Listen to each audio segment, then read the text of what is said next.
Talk about a crusher. Yes! Oh! Are you kidding me? And gone!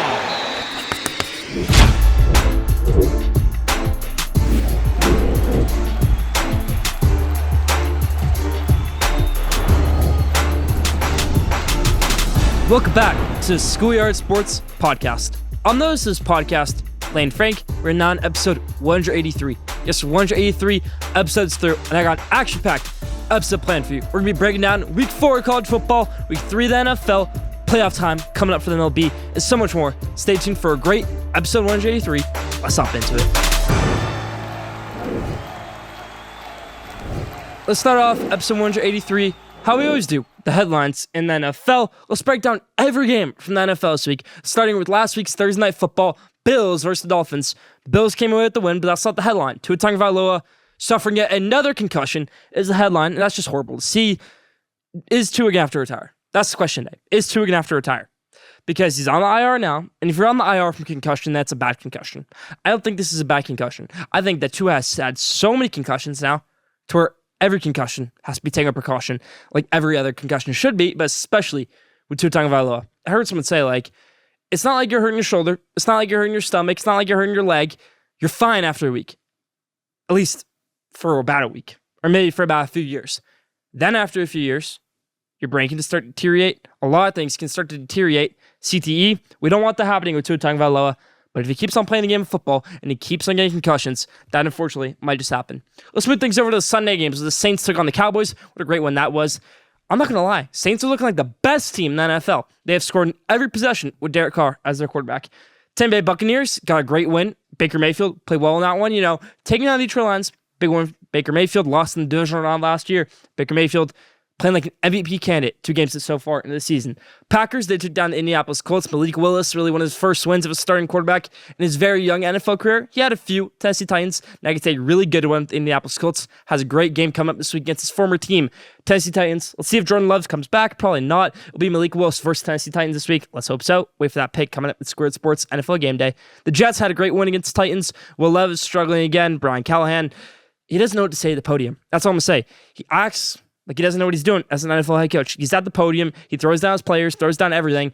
He blames everything on Will Levis, and I don't love that. Robert Saleh, Aaron Rodgers, they move on to 1-1. The Vikings are 2-0 after a great win against the San Francisco 49ers. I said if Sam Darnold can win that game, that is a legacy game for him right there. He did just that. Sam Darnold on a great path, looking like an MVP candidate, just like Baker Mayfield.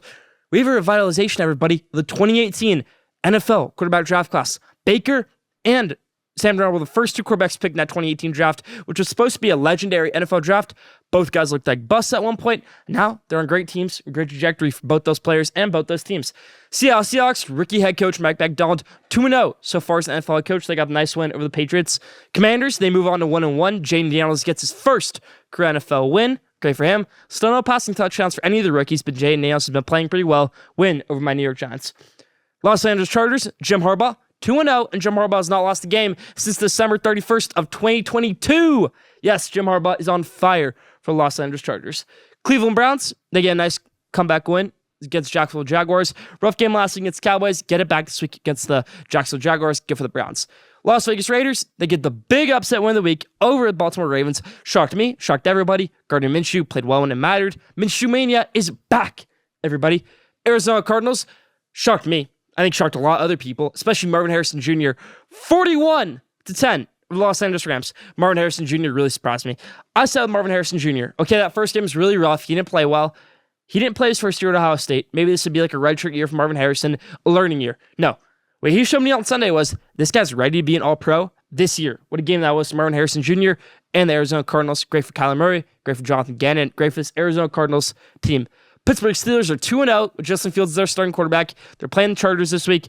I think you got to roll Fields. Keep on rolling Justin Fields as a starting quarterback. It's working. Let's keep it going. Kansas City Chiefs get a nice one to the Cincinnati Bengals. Say it's controversial. Chiefs are 2-0. They haven't been perfect. They've been good enough. And they'll play the Falcons this week. Good enough so far, Kansas City Chiefs. Houston Texans took down the Chicago Bears on Sunday Night Football. C.J. Stroud versus Caleb Williams. And I said before the game, this has to be the breakout game for Caleb Williams. We saw it from Stroud last year in week 2. We didn't see it from Caleb, unfortunately. C.J. Stroud looked like an MVP candidate, while Caleb Williams didn't look so great in my opinion. A little bit rough right there. We'll see what happens with Caleb Williams for the rest of the season, but Sunday Night Football looked really rough for the rookie quarterback at USC. For the Atlanta Falcons, they get a nice Monday Night Football win. Kirk Cousins gets a primetime win. We don't see that much from Kirk Cousins. Getting a primetime win. He did that on Monday night. Comeback win against Philadelphia Eagles. Eagles 1-1. Falcons, great win. They're 1-1 too. In MLB, Shohei Ohtani's at 48 and 48. 48 home runs, 48 stolen bases. Will he get to 50-50? The first player to ever do it. By the end of the season, leave your thoughts in the comments. Luis Angel Acuna, brother of Ronald Acuna, gets called up to the New York Mets, and he's been on fire to start his MLB career. Do we have another potential MVP candidate in the future in Luis Angel Acuna? Let's hope so, for my sake as a Mets fan. And I just want to break down the divisional leaders we have so far, heading into final rounds of the regular season, going to the playoffs. Yankees sit atop the AL East. Guardians sit atop the AL Central. Astros, top of the AL West. They had a nice comeback in that division. Phillies, looks like they're running away with the NL East. Brewers, great comeback they've had in NL Central. And the Dodgers, of course, leading the NL West. That's part of the headlines this week. Leave your thoughts in the comments.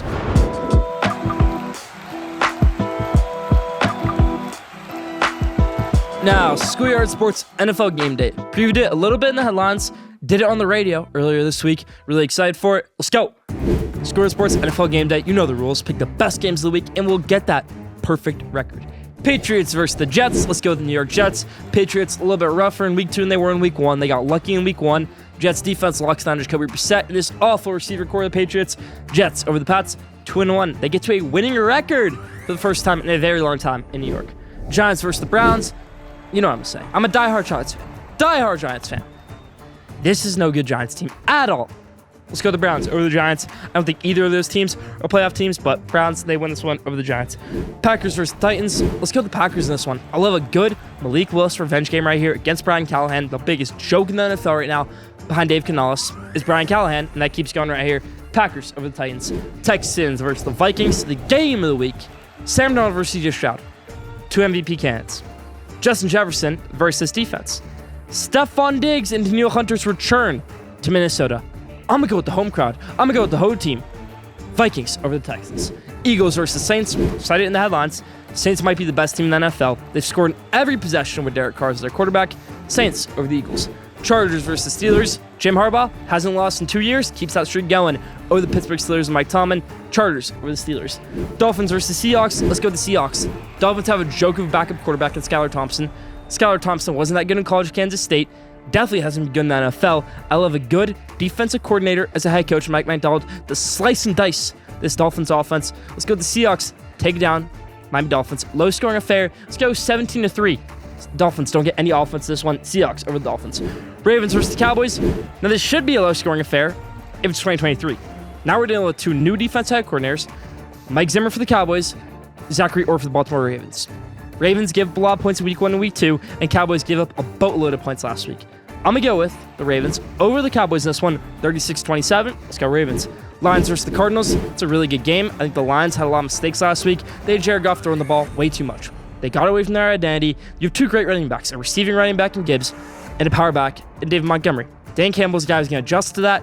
Hopefully gives them the rock more. And if he does that, Lions win this one. Still a good game. Cardinals are still a good team. But I'm going to go with the Lions over the Cardinals in Arizona in the Dome. Last game of the week, Monday Night Football. Chiefs versus the Falcons. I'm going to the Chiefs in this one. Back-to-back week, Kirk Cousins getting a primetime win. I don't think that's going to happen. Kirk Cousins does not get primetime wins back-to-back weeks. It's never happened before. Won't happen this time. Chiefs over the Falcons. And that's about Schoolyard Sports NFL Game Day. Now, top 5. This week's top 5 is the top 5 cities deserving of a new sports team. So maybe it's Seattle basketball, maybe it's Oakland baseball. Let's hop into it. The top 5 cities deserving of a new sports team. Number 5, Oakland football. A lot of people are saying, oh, they had football, and then it all went to terribleness when they got rid of the Oakland Raiders. Oakland Raiders had the best fan base in the NFL. They still have a great fan base, but Oakland just has great fans. Look at the Warriors. Athletics have fans. They just don't like their fans. Fans don't like them anymore. That's why they don't show up to games. That's why they're moving. I think if a football team went to Oakland, they could somehow work something out with the city, get a good team in Oakland, the fans would show out. 5, Oakland football. Number 4, Montreal baseball. I want the Expos back. I want Canada, another baseball team in Canada. It's good for the game, good for it to watch. I want the Montreal Expos back in baseball. 4, Montreal baseball. Number 3, and I'm really passionate about this one, San Diego football, everybody. I go to San Diego a lot. I see the fans. They are very passionate about their San Diego Padres because it's all they have. You go to the Holiday Bowl in December, it's packed. Everybody loves that game. So why can't we get a football team in San Diego? I know they pretty much got rid of the Charter Stadium, so build a new one. I don't care if it's 2030, 2035, 2050, 2055. I want a new football team in San Diego. It was wrong the way the Chargers left. I want a football team in San Diego. And that's number 3. Number 2, Las Vegas basketball, everybody. It's going to happen. And LeBron James is going to be the owner. Just wait for it to happen. 2, Vegas basketball. And number 1, a lot of smoke about this one recently, Seattle basketball. I spoke to Spencer Haywood at the Pump event. Go watch that interview a few episodes back. And he said, I'd love to have Seattle back in the NBA. I play for the Supersonics. My jersey's up in the rafters. It's a great arena. They're not doing anything in the arena right now. Let's bring it back. Oklahoma City Thunder this week also said if the NBA does bring a team back to Seattle, they would return their history over to that team. That's the right thing to do. Seattle Supersonics, let's bring it back. And that's number 1 of the top 5 cities that need a new sports team. That's about for top 5 this week.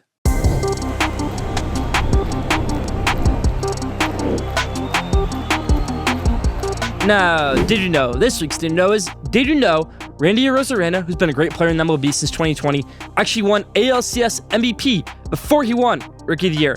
Won ALCS MVP in 2020, and then won Rookie of the Year in 2021. Didn't play at all in pretty much the regular season 2020. Had a crazy playoff outbreak in 2020, and then played well in the regular season 2021. His official rookie season according to Service Time. Didn't know that? Leave down in the comments.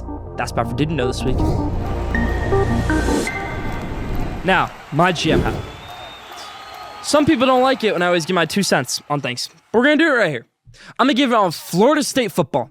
Now, the reason I'm calling this my GM hat now is because we actually have a general manager position in college football now. It's the most valuable position in college football. No, not the head coach, not your offense coordinator, not your president, not your athletic director. Your general manager is what's valuable now in college football. That's the guy who's going to get you paid as a player. That's the guy who's going to get you big games as a head coach on your schedule. That's the guy who's going to get you a nice facility. That's the guy who's going to get things done now. The most valuable position in college football sits behind a desk all day. And that's my GM hat for this week. I'm the new GM of Florida State football. Look at Adrian Wojnarowski, the biggest source in the NBA, left ESPN today, go to St. Bonaventure basketball to be their GM. It's a growing position in college sports. And Florida State, I don't know if they have one. I'm their new one, and we're going to break down how to fix this tumultuous football program right now. So Mike Norvell gets hired in 2020. I was opposed to the hire, okay? I'm 12 years old at the time. I don't have much an opinion on the Mike Norvell hire, okay? So my opinion doesn't matter as much. From Memphis had a 1 good season under Mike Norvell. I was young, so my opinion can't matter that much, but still didn't seem a great hire. 2020, they had a really rough year. And since then, he's only won 2 games without Jordan Travis as his quarterback, including this season. They were 13-0 last year. Ooh, great for Mike Norvell. Florida State and Florida are always going to have great programs or great players on their teams. USC is always going to have great players. A lot of these teams are always going to have great players. And Ohio State, they can have a rough few years, you're going to lose those good players. Alabama, you're going to have a rough few years, you're going to lose those good players. Michigan, have a rough few years, you're going to lose those players. Not USC, not Miami, not Florida, not Florida State, because they're in a great market with guys that don't want to leave Florida, don't want to leave California, and they go to these schools. Florida State football is always going to have good players. I think Mike Norvell, I hate to say it, Mike Norvell got lucky last year. He had a good amount of players. He had Jared Verse, he had Trey Benson, he had Jordan Travis, and Johnny Wilson. Credit to him, he got Johnny Wilson in the portal. He got Keon Coleman in the portal. He got a few guys in the portal. But that doesn't matter much anymore because the portal guys he got this year, let's look at DJ Ungale. Horrible. The worst quarterback in college football, in my opinion, right now. Roydell Williams from Alabama. Hasn't been great for them so far. There's a lot of struggling things going on at Florida State. Even at Florida. Billy Napier has good players. Billy Napier is a Sunbelt head coach. That's why they call him Sunbelt Billy. He's going to get good players. He's not going to put together a good team. That's just the truth of reality with Billy Napier. That's why his team went 7-6 and their quarterback still got drafted 4th overall because it was a good player on a really bad team led by a really bad head coach in Billy Napier. But for Florida State football, do you fire Mike Norvell? I'm going to overreact. I'm going to say yes. Fire Mike Norvell if I'm Florida State. You got to win games. You got to win football games. And if you can't win a football game without one guy, Jordan Travis, then what are we doing here? What are we doing here? Ridiculous. 2 games without Jordan Travis, Mike Norvell has won. 2 games. Losing to Memphis. And I always say this. When a head coach leaves their small program to go to a big program, and then, they usually schedule that little program because probably their old assistant as the head coach. Now, it'd be fun, see all the old guys, play them, If you lose to them, that shows me that you're not ready for the job. That shows me that maybe you need to be fired. And that's exactly what Mike Norvell showed me on Saturday. So if I'm Florida State, it's a very attractive job. A lot of guys will want it. A lot of guys. Maybe you go a new hire. Maybe you get the Georgia defense coordinator. He's 35 years old. Worked for Oregon with Dan Lanning. He was their defense coordinator at Georgia. So I don't understand it right here with Mike Norvell and Florida State. Why are we sitting around waiting for them to go another horrible season? Because you know what's going to happen? They're going to finish the year 6-6, 5-7 if they're lucky. They'll bring Norvell back, and they'll get the same thing again. Same thing again. Just wait for it to happen. Just wait for it. That's about it for my college football, my GM hat this week on Florida State football. Stay tuned.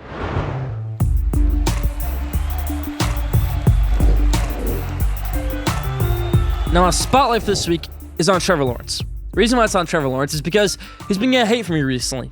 From when he signed his massive contract that made him the highest paid player in NFL history, to when he's been playing horrible in week 1, to now. And I put it out on the Schoolyard Sports Instagram this week, my top takeaways from week 2 of the NFL season. And the last one I put was, Trevor Lawrence hasn't won a game since Thanksgiving. That's it. That's the takeaway. Take what you want from it. There's no going around that. Trevor Lawrence has not won a football game since last Thanksgiving, last November. And this is the guy we compare to Peyton Manning. This is the guy who's supposed to save Jacksonville Jaguars. This is the guy who was the highest paid player in NFL history for a little bit of time. This is the guy that they think can be the messiah of quarterbacks. No, at least at one point in time they thought that, including me. I'll throw myself in that conversation. Now it's time for Trevor Lawrence to step up, put his big boy pants on, and win some games. Jaguars are not a good team right now. And that's partially due to Trevor Lawrence. It's a good defense. The biggest problem with Jacksonville for years was that they had a great defense and a bad quarterback in Blake Bortles. They thought all their problems were solved when they got Trevor Lawrence.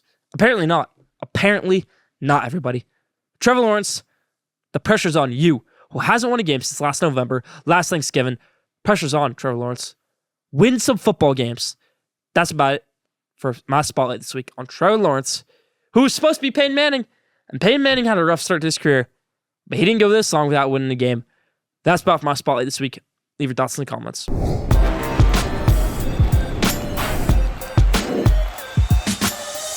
Now, it's time for College Football Showcase, everybody. We don't play favorites in this show, but this is my favorite segment to do every single week. My top 25, and then my hot takes. Let's hop into it. Number 1 team in the land, and a new number 1 team in the land, Texas Longhorns. 2, big jump right here, Tennessee. 3, Ole Miss. 4, Georgia. Top 4, All SEC. 5, Ohio State.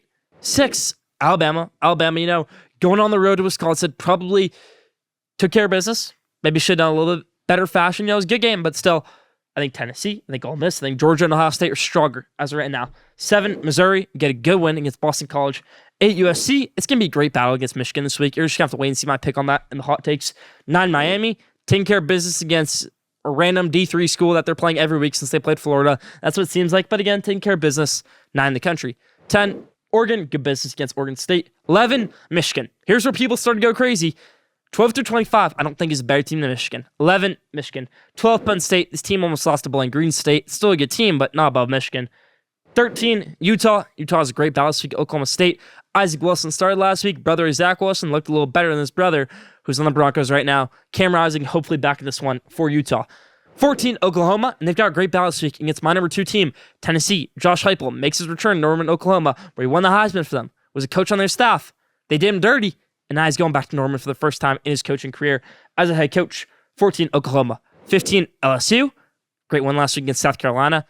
On the road, taking care of business. I thought it'd be a bigger blowout. South Carolina's a good team. They're legit. 15, LSU. 16, Nebraska. Ranked on ranked matchup this Friday against Illinois. What do you see my pick on that next? 17, Oklahoma State. Talk about them. They're again this week against Utah. Alan Bowman, former Michigan quarterback. We could use him right now. Threw 4 touchdowns in the first half last week. On fire. 18, Clemson.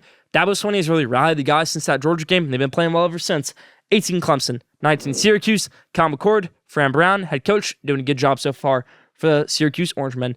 20, Kansas State. Kansas State. Good game last week. Took down Arizona on Friday. Gotta give them their props. Playing BYU this week. 21, Notre Dame. Notre Dame had the perfect game, I'd say. You lose to Northern Illinois. You go up against a Power 5 opponent in Purdue. A sneaky Power 5 opponent in Purdue. Purdue Stadium can be thought of a place where top teams go to die. Notre Dame's in the top team, but it's a big team. Instead, Notre Dame won 66-7, and it could have been worse than that. Massive win right there. You don't see that much in Power 5. Notre Dame takes down Purdue 6-6-7. They're my number 21 team in the country. 22, Texas A&M. Mike Elko goes on the road with a new quarterback, not Connor Wakeman, into the swamp and absolutely torches them. Should stick with Reed at quarterback, in my opinion. 22, Texas A&M. 23, Bill O'Brien in Boston College. They didn't know Bill O'Brien was the head coach of Boston College, but he is. Took them down to SEC country, went 4 quarters in Missouri, very close game. Could have gone either way. I think the SEC crowd maybe got to them at the end. But Boston College is the top 25 team, in my opinion. 23, 24, Boise State. They were off this week, but still a really good team. Boise State, 24 in the country. That one lost to Oregon by 3 points off the game-winning field goal. Boise State, 24. 25, Louisville. Good game this week. Let's see how it goes. That's about it for my top 25 in college football this week. Stay tuned for the hot takes.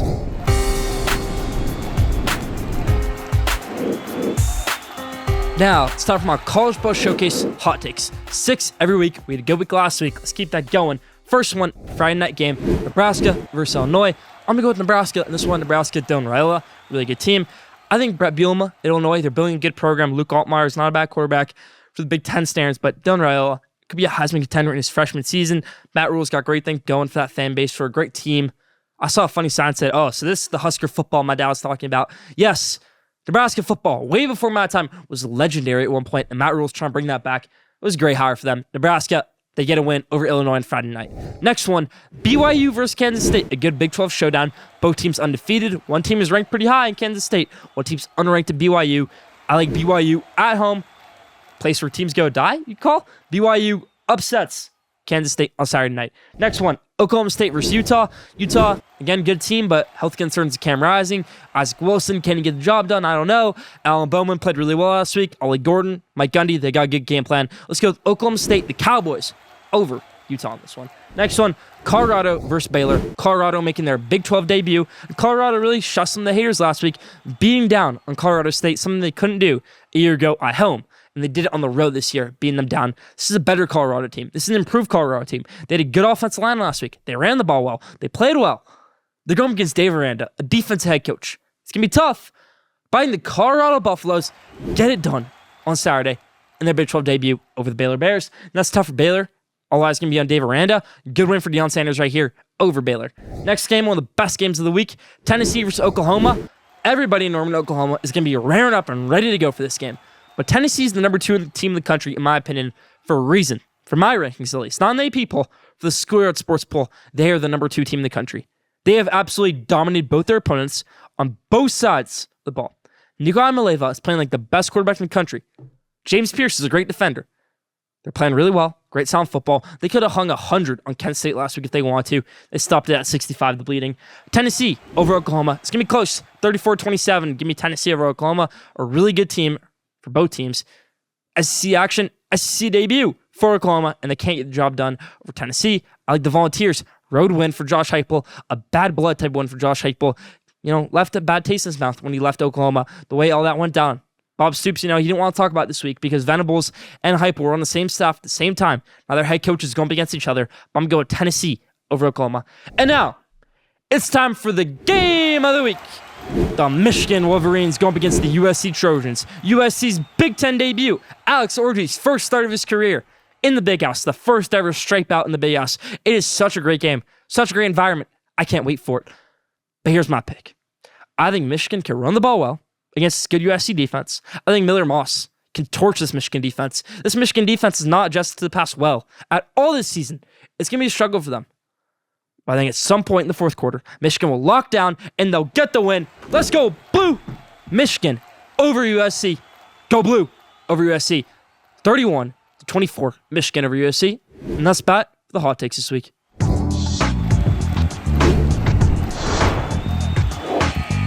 Now, at the buzzer. This week's at the buzzer is about former number 1 overall pick, Bryce Young. Now, Bryce Young has been benched in favor of Andy Dalton, which I don't understand. I really don't understand it. We've seen what we got from Andy Dalton. You're going to lose 16 games of Andy Dalton. You're going to lose 16 games of Bryce Young. I'd rather lose 16 games of Bryce Young, know that he's a bust, know that he's got the reps in, and that didn't work out. I don't think they'll lose 16 games, so Bryce Young is their starting quarterback. I think they could with Andy Dalton. I think it's good for Bryce Young to get reps. No matter how bad it is to the team, I don't think Andy Dalton's a better option. We've seen what we've done from Andy Dalton. It's been 10 years of mediocre football over 10 years of mediocre football. We've seen 1 year of Bryce Young, 1 year and 2 games, and they're not letting us see more of Bryce Young. And that's a joke right there. Now, I'm not a Bryce Young super fan at all. Not a good leader, not a big voice, not a good quarterback size, not that fast, not that big of an arm. He's a smart quarterback, but he's not a leader. He's not a C.J. Stroud. He's not an Anthony Richardson. He's not a Jordan Love. He's not some of these good guys, these great quarterbacks, young quarterbacks we have in the NFL. I don't think it was the right move for them to take Bryce Young in 2022, 2023, but that's what we are now. They did it. They've lived with their pick. Let's develop him now. He's still a number 1 overall pick. He's not no slouch of a quarterback. He's still a good quarterback, but we got to develop him. And there's no way to develop him with the staff they have around him right now. They've done everything they can to mess him up. That's a quote John Mayer has said about Daniel Jones, that, ever since he's been there, they've done everything they can to mess him up. Well, the same can be said for Bryce Young. You have Frank Reich as your head coach, which turned out horribly. You had Josh McCown as his QB coach, a guy who could barely play quarterback well himself in the NFL, had just retired about a year before. No disrespect to Josh McCown. Had to say that right there. Now you got Dave Canales, a guy who shaky at the press conferences, shaky when calling plays, doesn't have a great staff around him, a young offense coordinator who was saved by Baker Mayfield. Again, I don't love this staff at all around Bryce Young. I don't love this core around Bryce Young. If it was Bryce Young and Christian McCaffrey, that could be a good team. They didn't need to give up to Christian McCaffrey. They could have held on to him. Would have been bad for McCaffrey. He's doing great in San Francisco. But if they held on to him, I guarantee you Bryce Young will be better. It just works better. You need a good quarterback and running tandem to be successful. Jordan Love last year had Aaron Jones, very successful. Dak had Ezekiel Elliott his rookie year, very successful. Quarterbacks need good running backs. Bryce Young needs a good running back, doesn't have that. Needs good receivers, doesn't have that. Needs a good coaching staff around him, doesn't have that. It's really sad to see what happened right here. Again, I'm not a Bryce Young fan. I don't think he'll be a Hall of Famer. I don't even think he could be an All-Pro in his career. But there at some point has to be a line where you say, this guy was still the number 1 overall pick. We still have time to fix him. Benching him? What good does that do? What good does that do? You're not a playoff team. You're not a good team. You're not a team that is like the Bears where they have good pieces. Maybe the rookie quarterback, Caleb Williams, isn't ready. Put Andy Dalton on the Bears. I don't care. He did that when Justin Fields was a rookie. That might be a better option right now than what we have with Andy Dalton in Carolina starting over Bryce Young. It's a joke to me. Tepper has messed up this whole team as the owner so far. Dave Canales is not a good head coach. That's Back for the Buzz this week.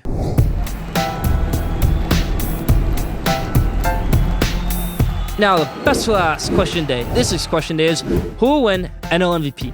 AL MVP, I already made my pick. It should be Bobby Witt Jr. But for the NL, you have Shohei Ohtani, who's coming in on a 50-50 season, and you have Francisco Lindor for the Mets, who really sticks out in the most valuable category.